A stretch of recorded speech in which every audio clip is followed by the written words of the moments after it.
Didirikan sebagai PT Bintaro Raya pada tanggal 25 Mei 1979, PT Jaya Real Property Tbk telah berkembang menjadi salah satu perusahaan pengembang dan manajemen properti terkemuka di Indonesia.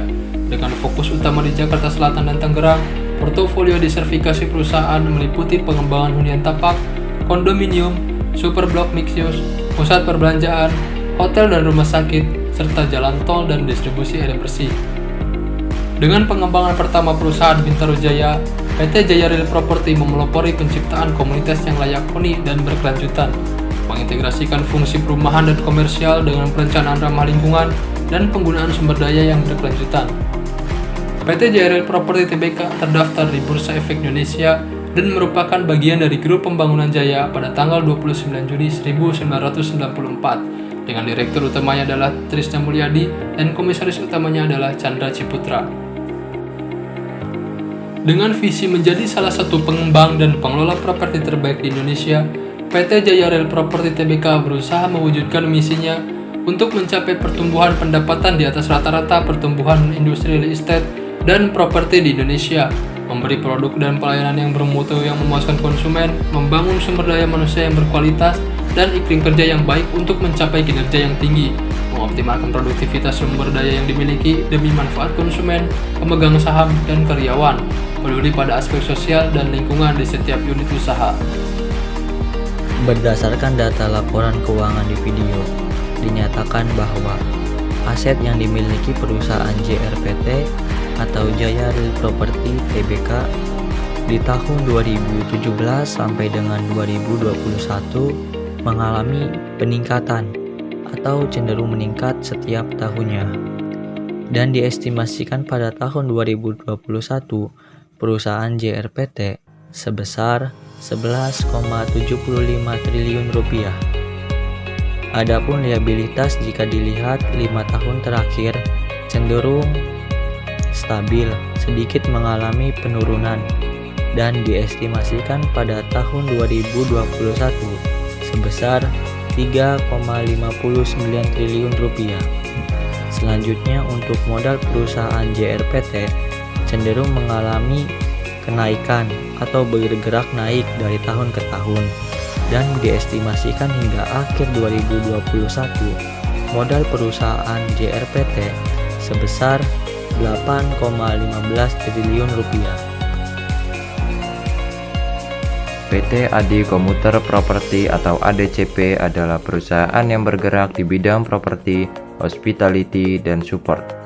Perusahaan ini didirikan pada tanggal 9 Maret 2018 dan mulai beroperasi secara komersial pada tahun 2018. Kantor pusat Adi Komuter Property Tbk berlokasi di Jakarta Selatan. PT Adi Komuter Property atau ADCP terdaftar di Bursa Efek Indonesia pada tanggal 23 Februari 2022. Pengembang properti berbasis transportasi massal pertama dan terbesar di Indonesia, menghadirkan hunian dengan keunggulan aksesibilitas yang mempermudah masyarakat menjalani aktivitas harian serta berkontribusi dalam menyelesaikan permasalahan perkotaan. ADCP merupakan salah satu anak usaha perusahaan milik Badan Usaha Milik Negara atau BUMN, PT Adikarya Persero Tbk. Dimulai dari divisi Transit Oriented Development atau TOD Adikarya di tahun 2015 dan berkembang menjadi entitas terpisah pada tahun 2018. PT Adi Komuter Property didirikan dengan tujuan untuk memenuhi kebutuhan dalam menyediakan kawasan hunian terintegrasi dan support facilities di area sekitar jalur Light Rail Transit atau LRT. Kawasan LRT City akan menjadi solusi bagi masyarakat yang tidak hanya memberikan kenyamanan bertempat tinggal, namun lebih dari itu, kawasan ini akan menjadi peradaban baru dalam kehidupan masyarakat kaum urban. Dengan direktur utamanya ialah Rizkan Firman dan komisaris utamanya adalah Punjung Satya Brata. Visi perusahaan ini adalah menjadi pengembang kawasan terpercaya berbasis transportasi dan pelayanan untuk peningkatan kualitas kehidupan. serta mempunyai misi yaitu 1. Membangun insan yang berintegrasi, saling bekerja sama dan berjiwa entrepreneur. 2. Menciptakan value secara profesional, tata kelola yang baik melalui sistem manajemen K3, pemanfaatan IT dan peduli lingkungan. 3. Menyediakan hunian dan jasa layanan yang berkualitas. 4. Sebagai engine of growth, PT Adikarya Persero Tbk menjalankan bisnis properti yang adaptif. Berdasarkan data laporan keuangan tersebut, dinyatakan bahwa aset yang dimiliki perusahaan ADCP atau Adi Komuter Properti Tbk di tahun 2018 sampai dengan 2021 mengalami peningkatan atau cenderung meningkat setiap tahunnya, dan diestimasikan pada tahun 2021 perusahaan ADCP sebesar 5,98 triliun rupiah. Adapun liabilitas selama 4 tahun terakhir cenderung mengalami kenaikan dan diestimasikan pada tahun 2021 sebesar 3,88 triliun rupiah. Selanjutnya, untuk modal perusahaan ADCP cenderung mengalami fluktuatif atau bergerak mengalami kenaikan dan diestimasikan hingga akhir 2021 modal perusahaan ADCP sebesar 2,10 triliun rupiah. PT Ciputra Development Tbk atau dikenal dengan nama Ciputra Group adalah salah satu perusahaan properti Indonesia yang terkemuka. Didirikan pada tahun 1981, pengembangan properti perumahan skala besar dan komersial adalah keahlian bisnis dan inti dari perusahaan. PT Ciputra Development Tbk didirikan pada 22 Oktober 1981 oleh Dr. Insinyur Ciputra dengan nama PT Citra Habitat Indonesia. PT Ciputra Development Tbk kini telah menjadi salah satu perusahaan properti terkemuka dan paling terdiversifikasi di Indonesia. Hingga saat ini, perseroan telah mengembangkan lebih dari 76 proyek, mulai dari kawasan perumahan, apartemen, perkantoran, pusat perbelanjaan, rumah sakit, hingga lapangan golf yang terbesar di 33 kota di seluruh Indonesia. Dengan portofolio dan kepemilikan lahan yang luas, perseroan telah berhasil meraih kepercayaan masyarakat luas selama lebih dari 3 dekade dan menjadi perusahaan properti yang terkemuka di Indonesia. Pada tanggal 18 Februari 1994, PT Ciputra Development Tbk memperoleh pernyataan efektif dari Bapepam dan lembaga keuangan untuk melakukan penawaran umum perdana saham CTRA kepada masyarakat sebanyak 50 juta dengan nilai nominal Rp1.000 per saham dengan harga penawaran Rp5.200 per saham.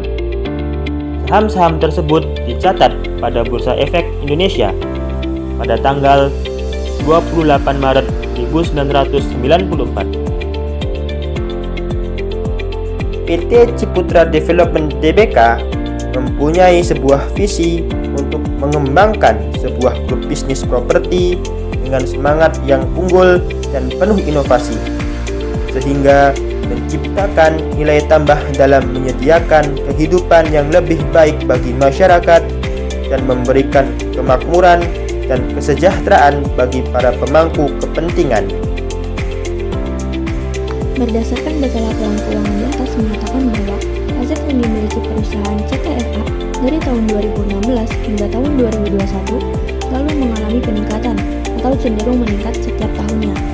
Pada tahun 2016 sebesar 29,7 triliun, pada tahun 2017 31,71 triliun, pada tahun 2018 34,29 triliun, pada 2019, 36,20 triliun pada 2020, 39,26 triliun pada 2021, 40,67 triliun. Usabilitas pada CTRA juga selalu mengalami peningkatan. Pada tahun 2016, 14,77 triliun, pada tahun 2017, 16,24 triliun, pada tahun 2018, 17,64 triliun, pada 2019, 18,43 triliun, pada 2020, 21,80 triliun, pada 2021, 21,27 triliun. Untuk modal juga cenderung mengalami peningkatan. Pada tahun 2016, 14,30 triliun, pada tahun 2017, 15,45 triliun, pada tahun 2018, 16,64 triliun, pada 2019, 17,76 triliun, pada tahun 2020, 17,46 triliun, pada tahun 2021, 19,39 triliun. Analisis Benjamin Graham, perusahaan JRPT. Perusahaan JRPT mempunyai price sebesar 494. Kemudian mempunyai ROE atau singkatan dari Return of Equity sebesar 0,096%. Kemudian mempunyai Debit of Equity Ratio atau biasa disingkat sebagai DER sebesar 0,44%. Kemudian membagikan dividen yield sebesar 4,43% dan mempunyai margin of safety sebesar 41,81%. Analisis perusahaan pesaing. Yang pertama adalah perusahaan CRTA. Perusahaan CRTA mempunyai freight sebesar 985. Kemudian mempunyai return of equity sebesar 0,068%. Kemudian mempunyai debit to equity ratio sebesar 1,15%, membagikan dividen yield sebesar 0,86% dan margin of safety sebesar 28,85%. Kemudian pesaing selanjutnya adalah perusahaan ADCP. Perusahaan ADCP mempunyai freight sebesar 78. Kemudian return of equity sebesar 0,062%. Kemudian mempunyai debit of ratio sebesar 1,75%. Dividen yield yang dibagikan sebesar 1,62% dan margin of safety-nya adalah 8,64%. Jika melihat dari analisis Benjamin Graham yang sudah dipaparkan tadi dari ketiga perusahaan, yaitu perusahaan JRPT, CRTA, dan juga ADCP, dapat dilihat bahwa jika dari segi harga, ADCP adalah yang paling murah yang berada di angka 78 dan CRTA yang paling mahal berada di angka 985. Kemudian jika dilihat dari return of equity, maka perusahaan JRPT adalah yang paling unggul berada di angka 0,096%. Kemudian perusahaan CRTA di angka 0,08% dan ADCP di angka 0,062%. Di mana di bagian return of equity semakin tinggi angkanya, maka itu akan semakin baik untuk perusahaan. Kemudian untuk di debit of equity ratio, JRPT kembali unggul, di mana JRPT berada di angka 0,44%. Berbeda dengan CRTA yang berada di angka 1,15% dan ADCP yang berada di angka 1,75%. Di mana pada bagian debit of equity ratio, untuk yang perusahaan yang semakin rendah maka akan lebih baik karena rasio utangnya berkurang atau rendah. Kemudian dari segi pembagian dividen yield, maka JRPT lagi-lagi berada di lebih unggul daripada perusahaan pesaingnya. JRPT membagikan 4,43% dividen yield, kemudian CRTA 0,86%, dan ADCP di angka 1,62%. Kemudian jika dilihat dari margin of safety, maka JRPT kembali unggul, di mana margin of safety atau MOS dari JRPT berada di angka 41,81%. Kemudian CRTA di angka 28,85% dan untuk ADCP di angka 8,64%. Di mana semakin tinggi margin of safety, maka harga sahamnya akan semakin rendah atau terjangkau. Selain itu juga untuk JRPT margin of safety-nya berada di atas rata-rata, di mana rata-rata margin safety yang terbaik adalah di atas 30%. Maka dari itulah kelompok kami memilih perusahaan JRPT sebagai perusahaan yang kami beli untuk sahamnya. Dengan data yang sudah dipaparkan tadi, lebih baik daripada perusahaan-perusahaan pesaing lainnya.